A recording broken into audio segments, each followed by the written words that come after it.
दोस्तों कैसे हैं। उम्मीद करता हूँ आप अच्छे ही होंगे। दोस्तों आज हम आप लोग के लिए एक बहुत ही अच्छा इंटरेस्टिंग वीडियो लेके आए हुए हैं। दोस्तों अभी हम इस वीडियो में एक एक वर्ड का अंग्रेजी का हिंदी करेंगे, जिससे आपको आसानी से अंग्रेजी का हिंदी करने आएगा। और दोस्तों यदि आप हमारे चैनल पे नए नए हैं तो चैनल को सब्सक्राइब करें, क्योंकि हम इसी प्रकार का हमेशा अंग्रेजी सीखने वाला वीडियो लेके आते रहते हैं, जिसका नोटिफिकेशन आपको आसानी से पहुंच जाएगा और आप आसानी से उस वीडियो को देख के आप अपनी अंग्रेजी में बहुत ज़्यादा इम्प्रूव कर सकते हैं। तो दोस्तों वीडियो को स्टार्ट करते हैं।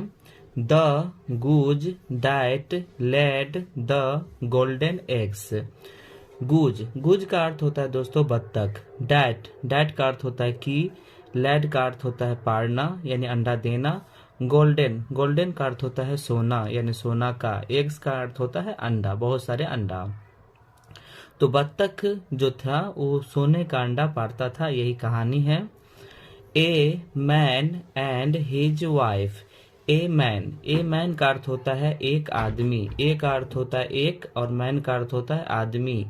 एंड का अर्थ होता है और। हिज वाइफ का अर्थ होता है उसकी पत्नी। हिज का अर्थ होता है उसका या उसका, और वाइफ का अर्थ होता है पत्नी यानी उसका पत्नी। हैड का अर्थ होता है था। Good fortune to process a goose which laid golden. Fortune का अर्थ होता है भाग्य। टू पॉसेज का अर्थ होता है मालिकाना। एक अर्थ होता है एक। गूज का अर्थ होता है बत्तख। विच जो। लैड का अर्थ होता है पाड़ना। ए गोल्डन एग यानी एक जो बत्तख जो था रोज एक सोने का जो अंडा था वो पाड़ता था, और वो जो पति पत्नी जो थी वो बहुत भाग्यशाली थी, यानी वो बत्तख उसके यहाँ वो बत्तख था। दे का अर्थ होता है वे। सून का अर्थ होता है जल्द। वे जल्द begin to think they were not getting rich fast enough. Begin का अर्थ होता है शुरू किया। टू थिंक सोचना। They were not getting. They का अर्थ होता है वे। वेयर का अर्थ होता है थे। वे थे नहीं। गेट का अर्थ होता है उपार्जन।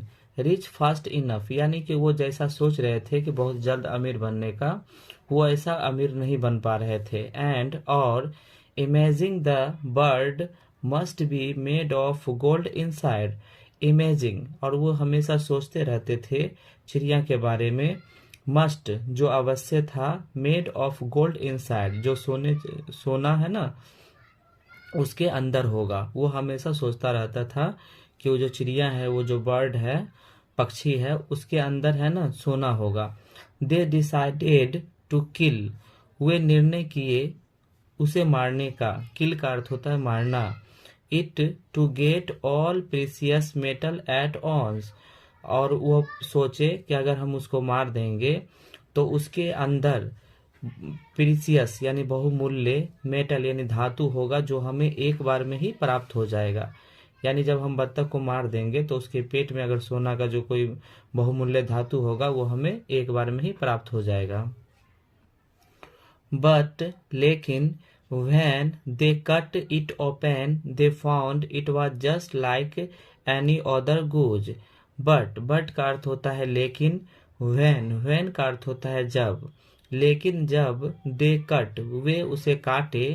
it open जब उसके पेट को जब वो खोले तो they found वे पाए। it was just like any other goose यानी वो वैसा ही था जैसा वो दूसरे कोई बत्तख का पेट फाड़ा जाता है तो रहता है उसके अंदर, तो उस बत्तख के अंदर भी वैसा ही था। 10 का अर्थ होता है इस प्रकार। दे नीदर गोट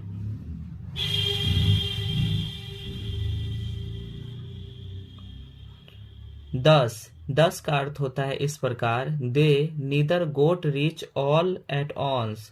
इस प्रकार वे न तो एक बार में अमीर हो गए हुए, as they had hoped or enjoyed any longer the daily addition to their wealth। और ऐसे ही वे उम्मीद की न आनंद लिया। लॉन्गर का अर्थ होता है बहुत समय के लिए। The daily addition to their wealth और उसे डेली उसे जो पहले पैसा हुआ करता था अब डेली उसे वो पैसा भी नहीं हुआ करता था। तो दोस्तों ये कहानी आप लोग को अच्छे लगा होगा। ये कहानी आप लोग